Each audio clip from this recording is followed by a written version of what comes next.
निवेश आरोग्य में भाग 72 हिंदी आधुनिक वैद्यक भाग 5 वैद्य दिलीप गाडगीळ पुणे।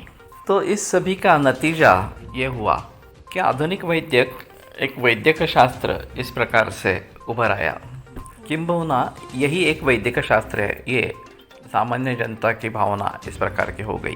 एक बात ऐसी रही कि आयुर्वेद कॉलेज में पढ़ाई अच्छी नहीं रही, उतने अच्छे अध्यापक इस प्रकार के नहीं, उतना क्लिनिकल एक्सपीरियंस उनका ज़्यादा नहीं है। तो BAMS होकर बहुत सारे लोग एलोपैथी की GP करते हैं। वही हाल होम्योपैथी में भी है, बहुत सारे होम्योपैथ एलोपैथी करते हैं और ये सभी लोग जनरल प्रैक्टिस में ज़्यादा है। कुछ MBBS डॉक्टर भी इसमें है, लेकिन वो चंद है। इनका एक ही काम रहता है कि जब मामूली कोई इस प्रकार की बीमारियां होती है तो उनको सिम्टोमेटिक रिलीफ दे देना। उससे बढ़कर कोई बीमारी हो तो इनको रेफ़र करना है स्पेशलिस्ट के पास, एलोपैथी के स्पेशलिस्ट फिर और कुछ परीक्षण करते हैं, जांच करते हैं और कुछ नतीजे पर पहुंचते हैं और फिर उनकी ट्रीटमेंट शुरू होती है। उनको भी अगर ऐसा लगा कि नहीं, ये थोड़ा और गंभीर मामला है और इसके सुपर स्पेशलिस्ट के पास भेजने की आवश्यकता इस प्रकार की है, तो वो सुपर स्पेशलिस्ट के पास चला जाता है। जैसे कि मामूली स्तर पर कुछ लगा, फिर इन्वेस्टिगेशन होने पर पता चला कि ये कैंसर है, तो फिर कैंसर स्पेशलिस्ट के पास मरीज को भेजा जाता है और फिर वहाँ ट्रीटमेंट शुरू होती है।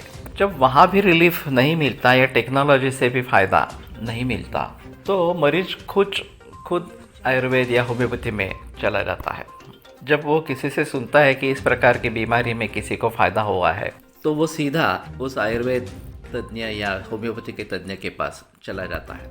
तो शुरू से ही अगर जनरल प्रैक्टिस में कारणों के बारे में देखा जाए और मूल रूप से चिकित्सा की जाए तो ये आगे वाले की नौबत आएगी ही नहीं। लेकिन ऐसा होता नहीं है, ना कि समाज को इसमें रुचि है, ना कि डॉक्टर को इसमें रुचि है। और फार्मास्यूटिकल कंपनी, इंश्योरेंस कंपनी और हॉस्पिटल मैनेजमेंट ग्रुप, इन तीनों ने वैद्यक विश्व के ऊपर पूरा कब्जा बना लिया है। और फिर बाकी जो वैद्यक है, आयुर्वेद हो, होम्योपैथी हो वगैरह इस प्रकार के, वो एलोपैथी की दृष्टि से देखे जाते हैं कि वही वैद्यक है या नहीं है इस प्रकार से। और उसके लिए जो निकष या पैरामीटर होंगे वो आधुनिक वैद्यक के अनुसार जो पैरामीटर सेट किए गए हैं वही निकष आयुर्वेद या होम्योपैथी के यशस्विता को देखने के लिए किए जाते हैं। तो पूरे समाज में, विश्व भर के समाज में इस प्रकार की स्थिति आ गई है कि आधुनिक वैद्यक ही एकमात्र वैद्यक है, ऐसा लोग समझ रहे हैं और वही साइंटिफिक है, ये भी लोग समझ रहे हैं। और जो हजारों बरस से प्रचलन में आई इस प्रकार की आयुर्वेद की पद्धति, वो ये 250-300 बरसों में जो उभरी हुई है एलोपैथी की साइंस, वो उसकी परीक्षा कर रही है हजारों बरस वाले पुराने वैद्यक की इस प्रकार से। तो ये बड़ा अजीब मामला इस प्रकार का है।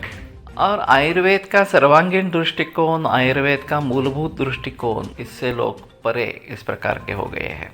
तो अभी इनका साम्राज्य तो काफ़ी विश्व भर में फैल चुका है कि फार्मास्यूटिकल कंपनीज के द्वारा दी गई औषधियाँ, इंश्योरेंस कंपनी और हॉस्पिटल मैनेजमेंट ग्रुप पूरे विश्व भर में फैल चुके हैं और वही प्राइमरी चिकित्सा का साधन इस प्रकार का है।